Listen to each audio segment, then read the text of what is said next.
اللہ سے ڈرو. کون سے اللہ سے؟ جس نے تمہیں ایک جان سے پیدا کیا. بس بات اتنی ہے. خطبے میں ہم نے سمجھا کہ بات تو ہو گئی، ترجمہ پڑھ لیا، مگر جب تک اس کی گہرائی میں نہیں جائیں گے سمجھ میں نہیں آئے گی بات. پیغام کیا ہے؟ ابھی تو آیت شروع ہوئی ہے. اے انسانوں، اس اللہ سے ڈرو جس نے تمہیں ایک جان سے پیدا کیا اور پھر تمہیں جوڑے جوڑے بنایا. پہلا سبق ہے ایک جان سے پیدا کیا، مطلب اب تم میں مال کی بنیاد پر، طاقت کی بنیاد پر، دولت کی بنیاد پر، شہرت کی بنیاد پر، عہدوں کی بنیاد پر عزت اور کم زیادہ نہیں ہو سکتی. اللہ کے نزدیک تم سب برابر ہو. ہاں یہ الگ بات ہے اللہ سے جو زیادہ تقوی اختیار کرے گا وہ زیادہ معزز ہو. آپ غور کریں، ایک ہی خاندان میں ایک ماں باپ سے 4-5 بھائی بہن پیدا ہوتے ہیں، لیکن وہ کبھی بھی عقل میں برابر نہیں ہوتے، پیسے میں برابر نہیں ہوتے، سمجھ میں برابر نہیں ہوتے، کاروبار میں برابر نہیں ہوتے، رنگ و روپ میں برابر نہیں ہوتے، یہاں تک کہ ہائٹ ہیلتھ میں برابر نہیں ہوتے. فرق ہوتا ہے. یہاں آیت میں پیغام دے دیا گیا ایک جان سے پیدا ہو.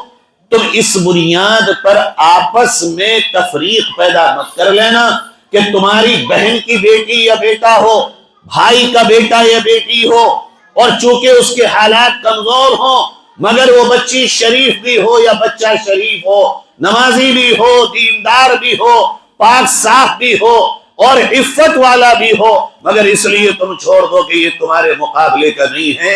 خطبہ نکاح کا پہلا پیغام یہ ہے کہ برابری مال سے نہیں کی جاتی، بلکہ برابری کرنے کی چیز ہے کہ تم آپس میں دیکھو. اللہ رب العزت نے تمہیں سب کو یکساں بنایا.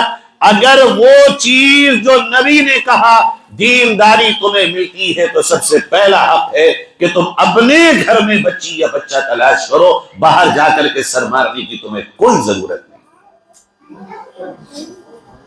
لیکن ہو تو یہی رہا، آپس میں ہو ہی نہیں رہے.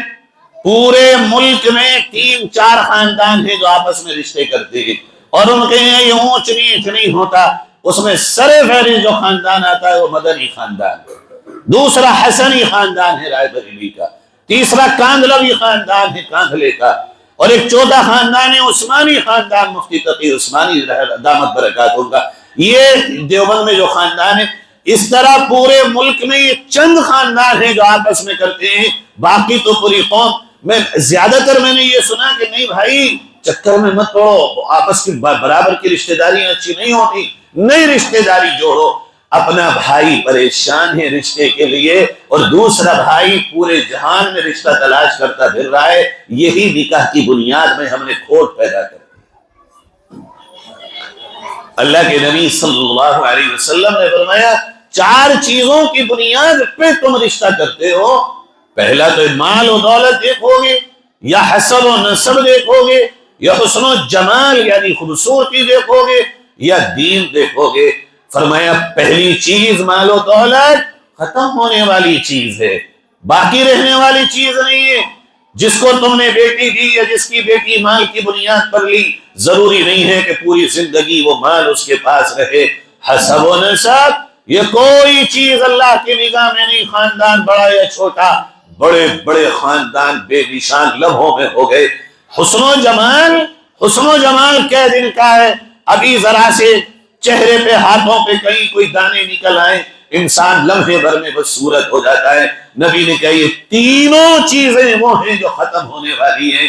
اصل چیز جو باقی رہنے والی ہے وہ دین ہے.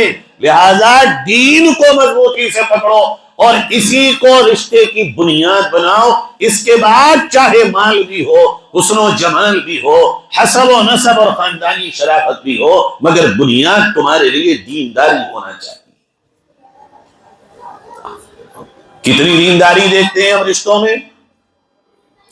دیکھیے تقریر تو میں کر چکا، نکاح سنت کے مطابق کیجیے، موضوع کا حق میرا ادا ہو گیا. اب تمہیں یہ آپ کو ما قبل ما بعد آفٹر بیفور بتا رہا ہوں. یہ حق ادا ہوتا ہے کہ ایک لڑکا بتایا گیا لاجپت نگر میں، فور ایگزامپل مثال کے طور پر بتایا نہیں، کس نے ایک صاحب کو لڑکا لاجپت نگر میں کرتا کیا ہے؟ پہلا سوال، ایجوکیشن اس نے کیا لی ہے؟ دوسرا سوال، ہائٹ کیا ہے اس کی اور رنگ کیسا ہے؟ تیسرا سوال۔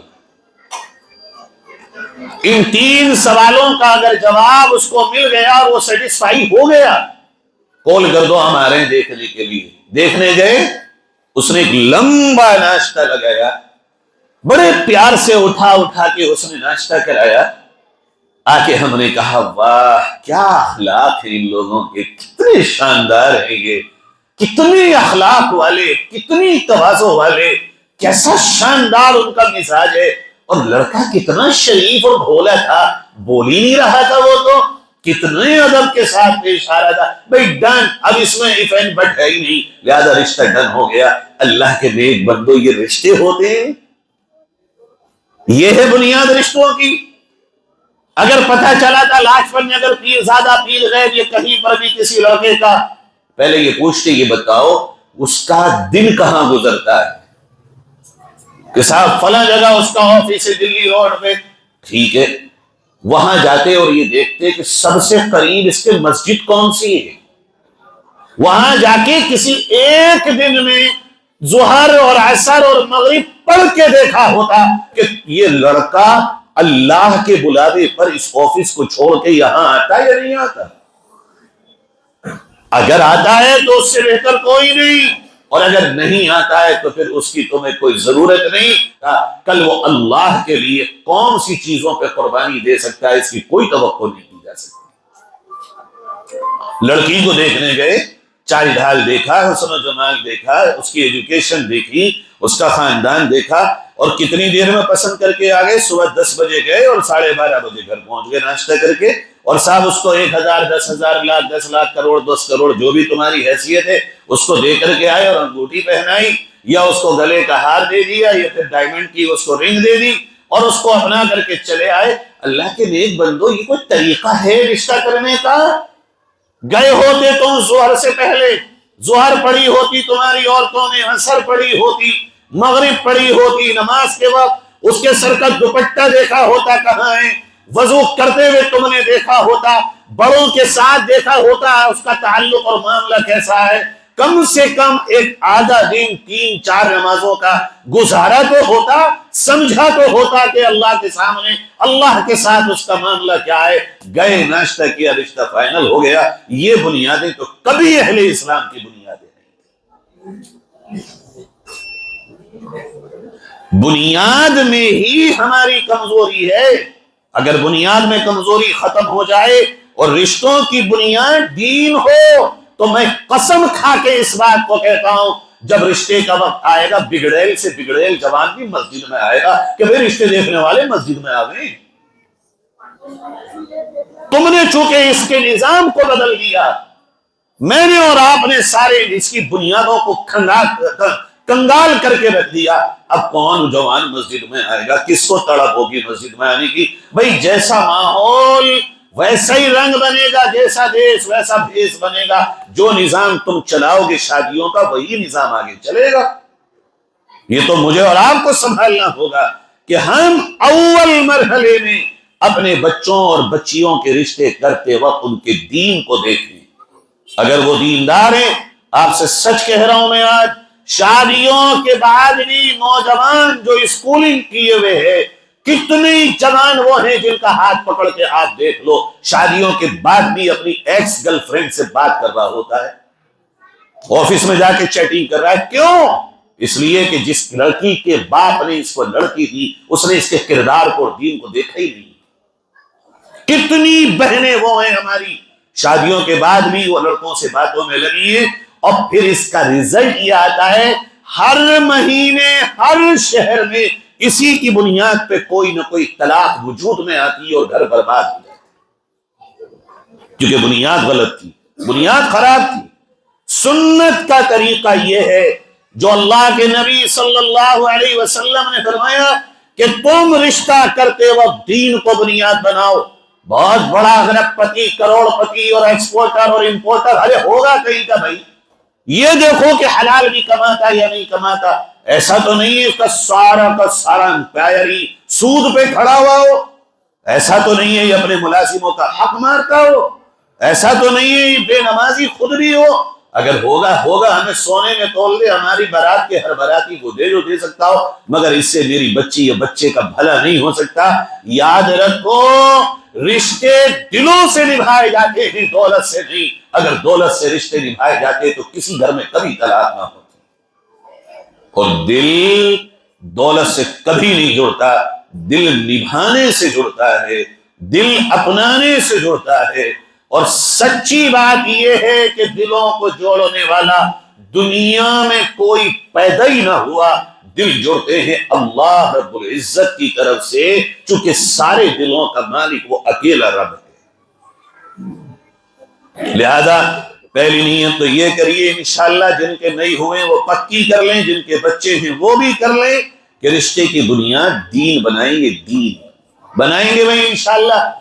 اصل تو حسن دل کا حسن ہے، اصل تو انسان کی سیرت ہے۔ سیرت کو دیکھنا ہم لوگوں نے بالکل چھوڑ دیا، مر گئی سیرت، مٹ گئی سیرت۔ انسانوں کے اندر کی کوالٹی جو تھی وہ کہاں چلی گئی؟ رشتوں کوالٹی کو تلاش کیجئے۔ ایک بادشاہ کے گھر میں بیٹی ہو مگر وہ عیاش ہو، خدا کی قسم کبھی کوئی لڑکی اس کے ساتھ سکون سے نہیں رہ سکتی۔ ایک فقیر کے گھر میں لڑکی ہو مگر وہ نیک ہو، پارسا ہو، حلال کما کے کھلانے والا ہو، اللہ اور اس کا رسول کا فرما بردار ہو، ملکہ بن کے تو حقیقت میں اس کے گھر میں عورت رہتی ہے۔ میں اپنی بہنوں سے بھائیوں سے کہہ رہا ہوں، اپنے رویوں کو بدلو اور اپنی نگاہوں کو صحیح رخ پہ طے کرو کہ ہمیں اپنی زندگی کو کیا لے کے چلنا ہے۔ یہ جو رشتہ ہے یہ صرف دنیا کے لیے نہیں، یہ تو رشتہ میری اور آپ کی نگاہوں کی حفاظت، شرمگاہ کی حفاظت، اور سب سے بڑھ کر بات یہ ہے کہ یہ رشتہ میرے آپ کے نبی کے فخر کا ذریعہ ہے۔ نبی نے فرمایا تھا کہ تم بہت محبت کرنے والی اور زیادہ بچوں کی ولادت کی طاقت رکھنے والی عورتوں سے شادی کرو، اس لیے کہ قیامت میں اپنی امت کے زیادہ ہونے پہ فخر کروں گا۔ اور نکاح کے بغیر تو اولاد ہو نہیں سکتی، جب نکاح کے بغیر اولاد نہیں ہوگی تو پھر ظاہر فخر کا ذریعہ نہیں بنیں گے۔ اولاد نبی کے قیامت میں فخر کا ذریعہ، اور جس کا باعث ہے نکاح۔ جب نکاح ہمارا شریعت اور نبی کے چاہت کے مطابق ہوگا تبھی تو آپ امید کر سکتے ہیں کہ نبی کے فخر کا ذریعہ ہم بن پائیں گے اور ہمارے بچے بن پائیں گے۔ اس لیے میرے بھائیوں، قرآن کی اس آیت میں پہلا پیغام ہے، اونچ نیچ ختم کر دو دولت کی بنیاد پر، خاندانوں کی بنیاد پر۔ یہ اونچ نیچ کا جو طوفان ہے، بلکہ بہت سے شہروں میں کمیٹیاں بن گئیں، ایک ہی قبیلے میں، ایک ہی برادری میں مالدار یہ والے طبقے کی کمیٹی یہ ہے اور غریبوں کی کمیٹی یہ ہے۔ مالدار کے فنکشن میں غریب نہیں جائیں گے اور غریبوں کے فنکشن میں مالدار، دعوت بھی دو گے تو نہیں آئیں گے۔ حقیقت یہ ہے یہ نظام کفر ہے، نظام اسلام نہیں ہے۔ نبی کریم صلی اللہ علیہ وسلم کے یہاں یہ اونچ نیچ کا کوئی تصور ہی نہیں۔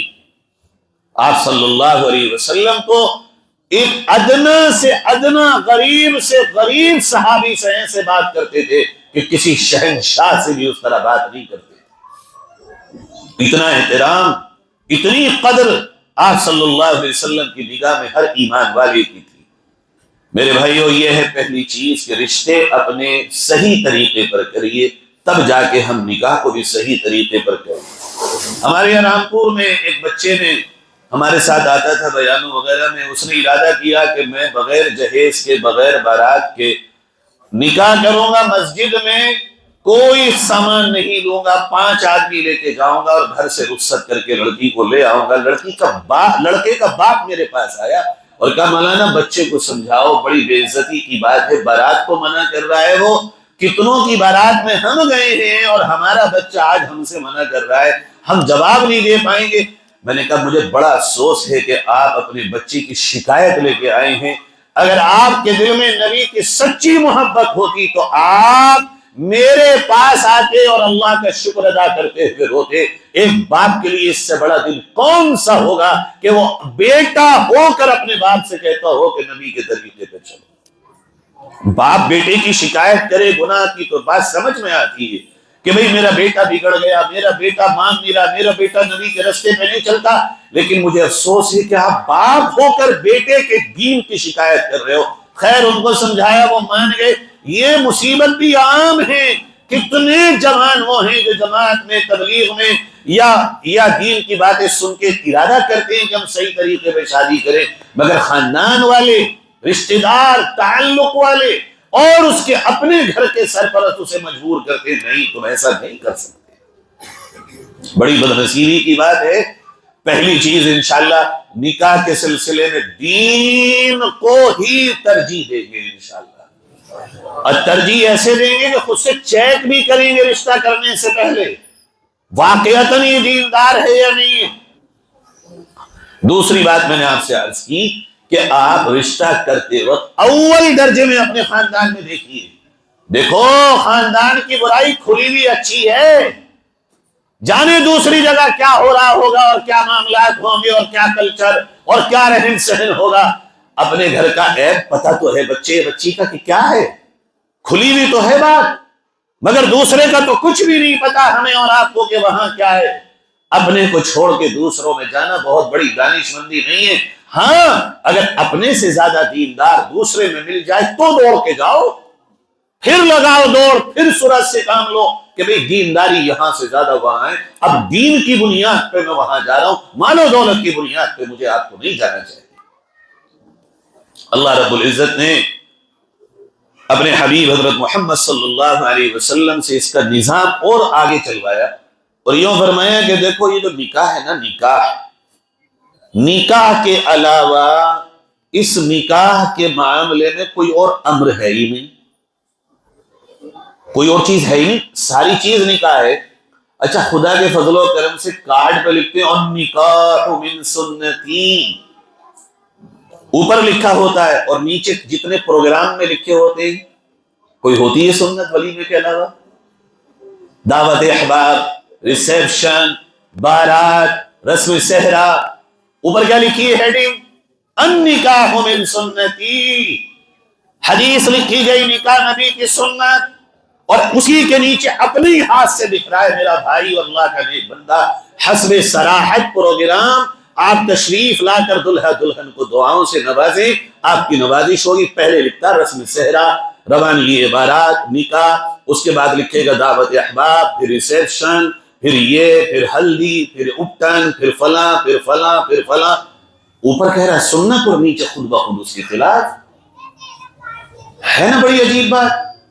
اور لکھت میں، بھئی لکھت کی بات تو بڑی مضبوط ہوتی ہے، ساری چیز لکھت میں، اچھا نیچے کے بجائے اوپر لگا رہا ہے چھوٹی سی پرچی، ایک چھوٹی سی پرچی کارڈ کے ساتھ لگ رہی ہے، اسٹیمپ ہوتی ہے، اس کو تھوڑا سا اور ایڈوانس کر دیا کہ ہم برابر میں رکھیں گے، کہیں گے یہ سنت ہے، مگر اسی کے برابر میں دوسرا کام بھی لگا دیا۔ بھائی میرے، یا تو سنت ہے، سنت کے علاوہ دوسرا کوئی کام اس کے مقابلے میں لاؤ گے تو وہ بربادی کا سبب ہے۔ سوال یہ پیدا ہوتا ہے میرا مال، میری دولت، میرا سرمایہ میں جیسے چاہوں استعمال کروں، کون ہوتا ہے یہ مولوی اور مفتی مجھ سے کہنے والا کہ تم ایسے کرو ویسے کرو؟ سن لو، تیرا مال نہیں، تو بھی اپنا نہیں، تو بھی رب کا پیدا کیا ہوا بندہ، اسی کی طرف تجھے جانا ہے۔ یہ خناس کہاں سے آ گیا کہ تیرا مال ہے؟ تو خود اپنا نہیں، اپنی جان کا تو خود مالک نہیں، تو اپنے مال کا کہاں سے مالک ہوا؟ جو تیرا مالک ہے وہ تیرے مال کا بھی مالک ہے، اور اللہ نے نظام بنا دیا تو بھی اپنی زندگی کو میرے مطابق لے کے چل، اور اپنے مال کو کما اور خرچ بھی میری مرضی کے مطابق، تیری مرضی کوئی مرضی نہیں۔ اس لیے میرے بھائیوں، چاہے امیر ہوں چاہے غریب ہوں، نہ تو نکاح سے پہلے اور نہ نکاح کے بعد کسی بھی پروگرام کی شرعی اجازت نہیں ہے، خواہ وہ ہمارا دل کتنا ہی کیوں نہ چاہے۔ میں آپ سے بالکل درد دل کے ساتھ کہتا ہوں، مسلمانوں میں شہر ہوں، قصبے ہوں، گاؤں ہوں، آپ میری بات کی تصدیق ڈور ٹو ڈور جا کے کر لیجئے، 90% مسلمان اگر قرضدار ہے تو صرف شادیوں کی وجہ سے، گھر بینکوں میں گروی رکھے شادیوں کی وجہ سے، لوگوں کی زمینیں بینکوں میں گروی رکھی ہیں شادیوں کی وجہ سے، لوگوں کی اپنے زیور گروی رکھے ہیں بلیوں کے یہاں شادیوں کی وجہ سے، اللہ اکبر. پھر کہو کہ نعوذ باللہ اسلام ظلم کا مذہب ہے، یہ کہو. پھر یہ مت کہو امن و عاشقی اور عدل و انصاف کا مذہب ہے، چونکہ عدل و انصاف کسی کو اس طرح مجبور نہیں کر سکتا. یا تو کہو کہ اسلام عدل و انصاف کا مذہب ہے، ہم غلط ہیں، تو پھر اپنی غلطی کو سدھارنا چاہیے. پوری قوم کے لیے ہمارا نظام شادی مصیبت کا باعث بن چکا ہے. اللہ کے نبی علیہ السلام نے فرمایا تھا اعظم النکاح برکتاً، سب سے بڑا نکاح برکت کے اعتبار سے، سب سے بڑا نکاح جس میں برکت مانی جائے کون ہے؟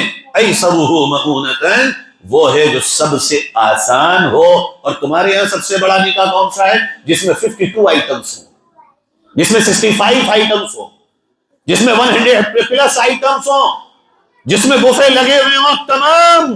اور لوگ کہہ رہے ہیں ارے پیٹ پھٹ گیا کھاتے کھاتے کہاں سے کھائیں. تو کس نے کہا تھا تم بھینس اور بیلوں کی طرح جاؤ؟ کون سے حکیم نے بتا دیا تھا کہ مال کسی اور کا ہے مگر پیٹ تو تمہارا ہی تھا بھائی؟ اور یہ جو لگانے والا ہے اس نے اللہ کے خوف کی ذرا سی خوف کا نقطہ بھی دل میں نہیں رکھا ہوا ہے. 65 آئٹم، وہی بیٹھ کر کے تعجب تو دیکھو، اسی کے محلے میں بیٹھ کے اسی چند غریب مسجد کے باہر بھیک مانگ رہے ہوتے ہیں، اور اس کے یہاں 100 آئٹم کی لسٹ بن رہی ہوتی ہے. آئٹمس نبی کیا کہہ رہے ہیں؟ ہم کہہ رہے ہیں اور یہ بڑا غضب کا ولیمہ، بڑا زبردست نکاح اور بڑی بڑی محفل کی کمال کر دیا. اس سے زیادہ غضب کی بات یہ ہے جو یہ کام کر رہا ہوتا ہے اسی کے منہ پہ کہ ماشاءاللہ اللہ تم پہ رحم کرے. کہتے بھی چاہتے ماشاءاللہ کیا شاندار نظام تھا صاحب، ہر چیز یونک تھی، 1 نمبر تھی، جینوئن تھی، پورا ہر کام برانڈڈ تھا. آپ کا صاحب کیا ٹکا بنایا، کیا فرائی بنائی، کیا جلیبی پہ ملائی ڈالی، کیا غضب کا کھانا تھا صاحب. اس سے کوئی ایک مولوی سمیت مجھ سمیت آپ میں سے کوئی یہ نہیں ہوتا کہ یہ تو نے اللہ کے حکم کی خلاف ورزی کی ہے. ہم آئے تو صحیح مگر ہمارا دل دکھ گیا تیرا نظام دیکھ کر. ویسے نبی کے ماننے والے سب ہیں اور سب کی یہ امیدیں ہیں کہ اللہ کوئی فرشتہ بھیج دے آسمان سے اور وہ آئے اور آ کر کے جلدی سے ان سب کو ہٹا دے اور اپنے آپ حکومت سنبھال کے کسی احمد عبداللہ یا فلاں کو وزیر اعظم بنا دے، پھر ہمیں چھوٹ مل جائے ساری. امیدیں یہی تو ہیں. پابندی تو اسلام میں سب سے پہلے جو آج اس سے زیادہ ہوگی. سچی بات ہے اسلامی حکومت اگر قائم بھی ہو جائے نا تو بڑی تعداد میں جتنے اب مرتد ہو رہے ہیں اس سے زیادہ اس وقت ہو جائیں گے. اگر پابندیاں آج برداشت نہیں کر سکتے تو اس وقت کیسے برداشت ہو جائیں گی؟ اتنے پیسوں میں جتنی شادی کسی گھر میں آج تک ہو چکی ہے، میں آپ سے بہت اوپنلی کہہ رہا ہوں، اگر آپ 50 لاکھ روپے کی شادی کر رہے ہیں آپ صرف 20,000 روپے میں شادی کر سکتے ہیں. 1 لاکھ روپے 1.25 لاکھ روپے مہر فاطمی باندھ سکتے ہیں. اس کے علاوہ واقعی اگر آپ کے پاس ہے آپ ایک ریڑھی چلانے والے بچے کو اٹھائیے اور اسے MBBS کرا دیجیے، خدا کی قسم ایک گھر سے آپ غربت ختم کرنے کا باعث بن سکتے ہیں. قوم کو دینے کے باعث مت بنو کہ یہ مت سوچو کہ قوم زیادہ سے زیادہ تمہارے گھر پہ مانگنے آئے. یہ طبیعت میں کیوں پیدا نہیں ہو رہی بات کہ قوم کے اندر سے غربت کیسے ختم ہو، یہ اپنے پیروں پہ کیسے کھڑے ہو. جو لائن میرے یہاں رمضان میں لگتی ہے یہ لائن ختم کیسے ہو اور کل یہ بھی میری طرح دینے والے کیسے بنے، اس کی فکریں ہمارے دماغوں سے ختم ہوتی جا رہی. قوم کو بھیکاری بنانے پہ ہم لگے ہوئے ہیں. نتیجہ یہ ہو رہا ہے کہ کیٹیگریز بنتی جا رہی. بات بہت لمبی ہو جائے گی، میں بات کو سمیٹتا ہوں اور مختصر کرتا ہوں. اللہ کے نبی صلی اللہ علیہ وسلم فرما رہے ہیں نکاح سب سے برکت والا وہ ہے جو سب سے آسان ہو. اس کا کیا مفہوم ہے، کیا ڈیفینیشن ہے اس کی، کیا اس کی تفصیل ہو سکتی ہے؟ بہت آسان سے جملوں میں آپ سے عرض کر دوں. آسان نکاح ایسے مان لو کہ تمہارے خاندان میں جو سب سے کمزور ہو پیسے کے اعتبار سے، جس طرح وہ 1 روپیہ بھی قرضہ لیے بغیر اور ڈیلی ایکسپینسز میں 1 روپے کی کمی کیے بغیر اپنے بچے یا بچی کا نکاح کر سکتا ہے، وہ ہے آسان نکاح. نہ تو قرض لینا پڑے، نہ ڈیلی ایکسپینسز میں اسے کوئی 1 روپے کی کمی کرنا پڑے. جس طرح وہ نکاح کر سکتا ہے سب اس طرح نکاح کر لیں. آپ سوچ کے دیکھیے ہمارے بھائی بہن، ہمارے خالہ زادے، ماموں زادے، پھوپھی زادے، چچا زادے، تایا زادے، ہمارے پڑوسی سبھی ہیں نا.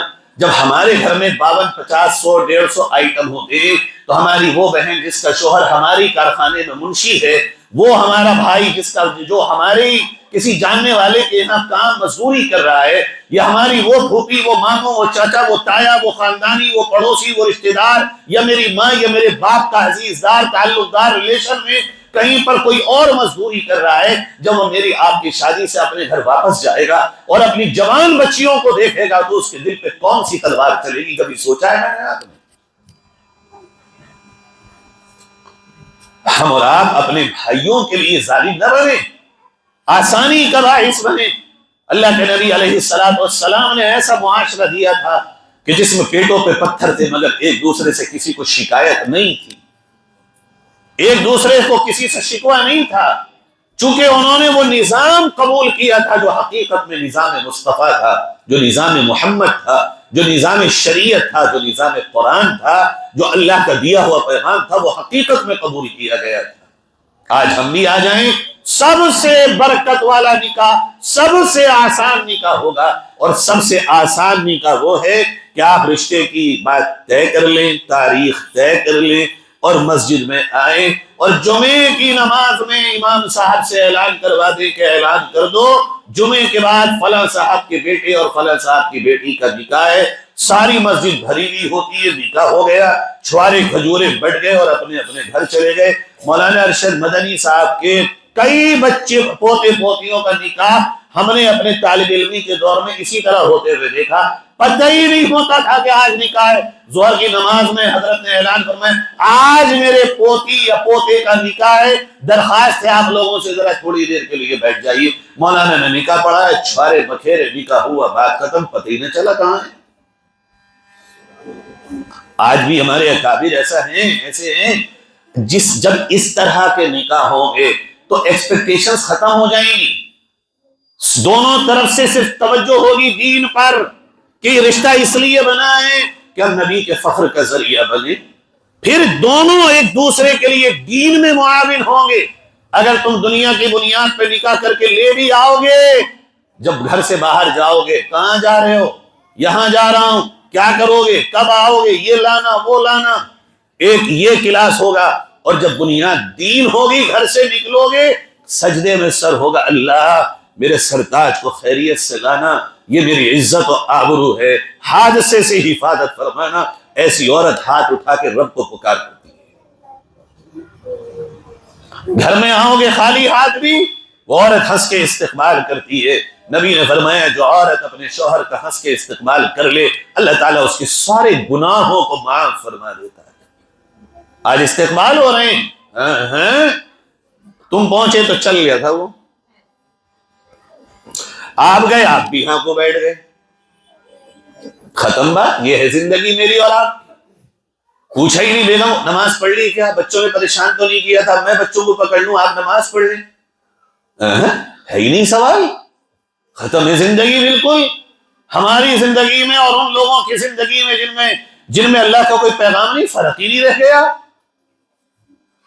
اپنے گھروں میں نہ کوئی ایسا نظام ہے جو بچے نبی کا دین سیکھ سکیں شادی کے بعد، چونکہ ہماری پوری زندگی اس طرح ہو گئی کہ ہمارے بچے جو آ رہے ہیں اوپر کو، اور جیسے جیسے ان کی زندگی میں اللہ رب العزت برکتیں پیدا فرما رہا ہے ویسے ویسے یہ ہمارے دین سے دور ہوتے چلے جا رہے ہیں۔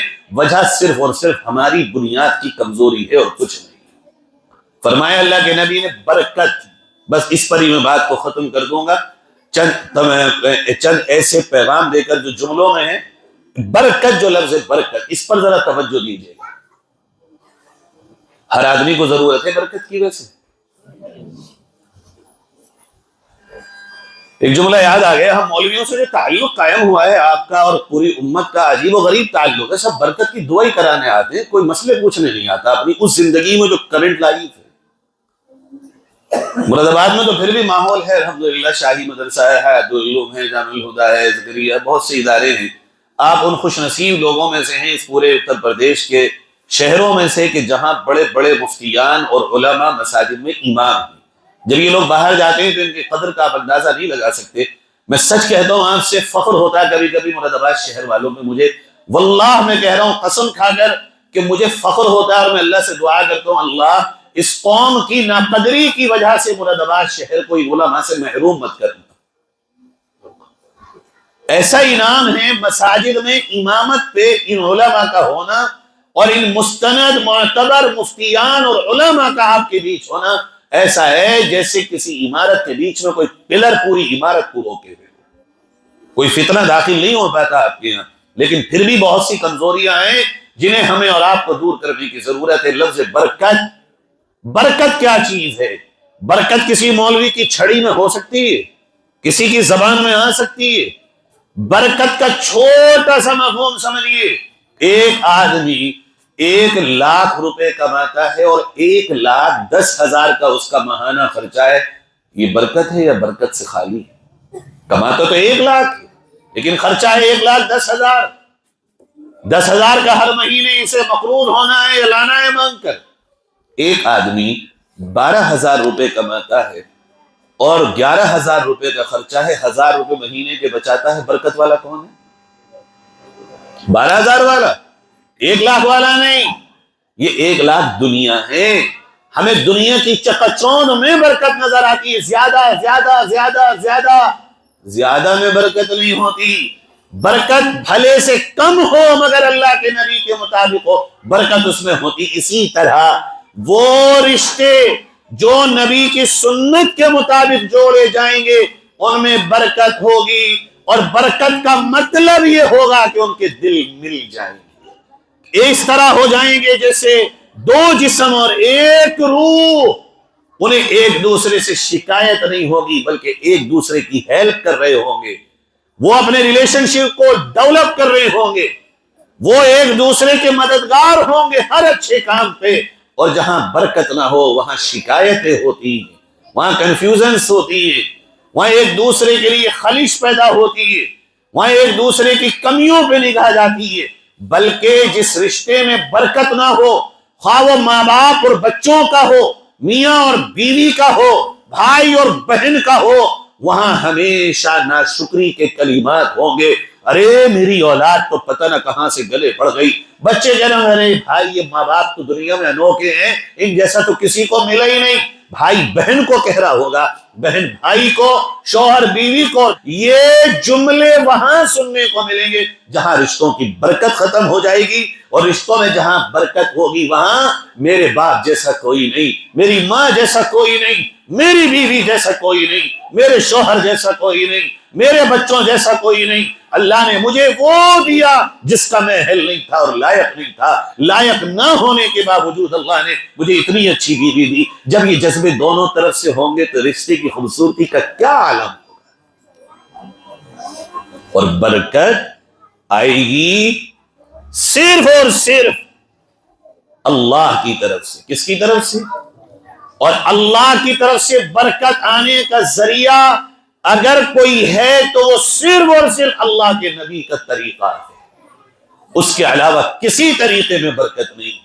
کریں گے بھئی انشاءاللہ، پہلا ارادہ کریے کہ انشاءاللہ ہم اپنے نکاح کو سنت کے مطابق کریں گے، مہر کو نقد ادا کرنے کی کوشش کریں گے، اور مہر فاطمی کوشش کریں، اگر ہماری حیثیت ہے مہروں کو ادھار نہ کریں اور زیادہ زیادہ نہ باندھیں کہ ہم پہلے ہی دن نیت خراب کر لیں کہ اگر اللہ نہ کرے طلاق کی نوبت آ گئی تو مہر کو باندھو زیادہ۔ ارے نیت پھر شروع میں خراب ہو گئی تو پھر رشتہ کہاں سے چلے گا؟ اللہ پہ بھروسہ کرو، نقد مہر باندھو، خواہ وہ 5 ہی ہزار ہوں، اپنی حیثیت سے باندھے جائیں، اور اس کو آگے اور پیچھے نکاح کو پاک کر لیا جائے۔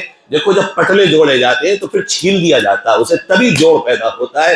اسی طرح نکاح کو آگے اور پیچھے سے پاک کر لو اور سنت کے مطابق لے آؤ، انشاءاللہ یہ سارے رشتوں میں برکت پیدا ہو جائے گی۔ نکاح ہی سے بچے ہوتے ہیں، بچوں کے پھر یہ ماں باپ بنتے ہیں، پھر بچے بہن بھائی بنتے ہیں، سارے رشتے اسی سے وجود میں آتے ہیں۔ کریں گے بھائی انشاءاللہ ارادہ؟ اللہ تعالی ہم سب کو عمل کی توفیق نصیب فرمائے۔ اور آخری درخواست یہ ہے کہ جو خطبہ نکاح ہے جس کی ایک چھوٹی سی آیت میں نے اور اس کا بھی ایک چھوٹا سا ٹکڑا میں نے آپ کے سامنے رکھا ہے، اس خطبہ نکاح کو سب یاد کرو، پھر اس کا ترجمہ یاد کرو، پھر اس کی تفسیر پوچھو علماء سے، آپ کو پتہ چلے گا کہ اللہ اس میں یہ باتیں کہہ رہا میرا رب۔ میرے پاس اب وقت ختم ہو گیا ورنہ میں آپ کو خطبہ نکاح کی اگر تفصیل بتاتا آپ واقعتاً اپنے دانتوں میں انگلیاں دے لیتے کہ اچھا ہمارے نکاح پہ اللہ کے نبی نے اتنی بڑی بڑی باتیں اور اللہ تعالیٰ نے اتنی اہم پوائنٹس بتائے تھے ہمیں، کاش کہ ہم نے آج سے پہلے اس کو سمجھ لیا ہوتا اور عمل کر لیا ہوتا، مزہ آ گیا ہوتا زندگی میں۔ مزے زندگی میں آئیں گے اور یقیناً آئیں گے، بس تھوڑا سا ہم اپنی زندگی کے رخ کو تبدیل کرنے کی نیت کر لیں۔ کریں گے بھائی انشاءاللہ؟ اللہ ہم سب کو عمل کی توفیق نصیب فرمائے۔ وآخر دعوانا ان الحمد للہ رب العالمین۔